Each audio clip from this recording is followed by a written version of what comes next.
Ici, je vais présenter rapidement donc les machines que j'ai mis en place, mais qui ne sont pour l'instant pas configurées ou voire même pas finies de configurer, à part. Donc, nous avons ici le pfSense que j'ai préalablement configuré avec une configuration très simple, hein. Une interface WAN en DHCP qui récupère une IP sur mon réseau, une interface LAN en 192.168.76.254 sur un slash 24. On a le premier ESXi-A qui n'a pas encore d'adresse IP, hein. On voit qu'il est ici en API-PA, un deuxième ESX dans le même état, un troisième ESX qui servira donc pour le vCenter qui est également dans le même état, un Windows 10 qui nous permettra d'administrer l'ensemble de la plateforme et le Ubuntu qui n'est pas encore terminé d'installer. Vous voyez, il est en cours de fin d'installation. Donc ce que je vais faire dans un premier temps, c'est que je vais commencer par configurer mon premier ESX. Pour l'instant, mes ESX ne disposent que d'une seule carte réseau. J'ajouterai la deuxième après, celle qui hébergera, enfin qui permettra d'accéder au réseau SAN. Donc ici, sur mon premier ESX, je vais faire F2 et je vais m'identifier afin de pouvoir modifier la configuration. Le menu s'affiche. Ici, je vais faire Configure Management Network, Entrée. Je vais aller dans IPv4 Configuration. Et je vais choisir ici en descendant avec les flèches, statique et en validant avec la barre d'espace.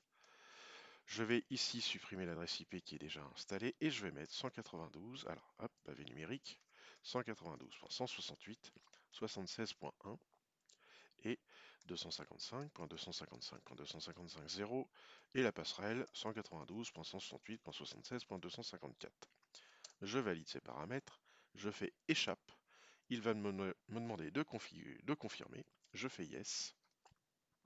Et je peux de nouveau faire échappe ici pour revenir au menu. Je vois ici maintenant que l'adresse IP a bien été changée. Je vais faire la même opération sur mon second ESX. Donc F2. Je m'authentifie. Ah, je me suis trompé. 16 étoiles. Voilà. Je vais modifier le management network en IPv4, en statique. Je supprime 192.168.76.2. Le masque, on le change et l'adresse IP de la passerelle également. Échappe, yes, et échappe. Je fais la même chose avec mon serveur vCenter.